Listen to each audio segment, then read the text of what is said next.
মেদিনীপুর যাবেন। বাস কি চলছে? না না মেদিনীপুর। কেন বাস চলছে না? আগামীকাল 21শে জুলাই, এই জন্য বাস আজকে তাই বন্ধ। দিদি নিয়ে নিয়েছে আর পার্টির থেকে গাড়ি নিয়ে নিয়েছে। সাধারণ মানুষ অনেকটা অসুবিধা, গাড়ি নিয়ে অনেকে যাতায়াত করতে পারছে আর হসপিটাল যাওয়ার অনেক সমস্যা দাঁড়াচ্ছে। রোগী টুগী আছে তো, আমরা মেদিনীপুরে যাবো, নিয়ে বেরিয়ে যাবো গাড়ি করেছি। আর সাধারণ মানুষ তো গাড়ি করতে পারবে না, গাড়ি করার সম্ভব না। গাড়ি চললে সময়।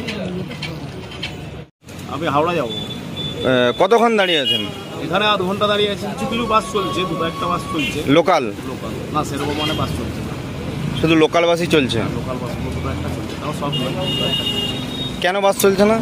ওই 21শে জুলাই আজকে মিটিং আছে, কালকে মিটিং আছে মমতা ব্যানার্জি, ওই কারণে বাস চলছে না। সব তো আছে,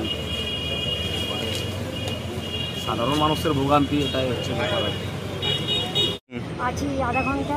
কোথায় যাবেন? আমি যাবো কিংলা।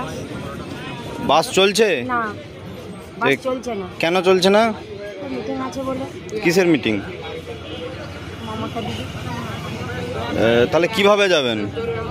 দেখি টোটো টোটো যেখানে 35 টাকা 20 টাকা যাওয়ার নিচে 50 টাকা ভাড়া বলছে, ডবল বলছে। আমার আসলাম, ওখানে 100 টাকা নিল ঠিক পাইতে।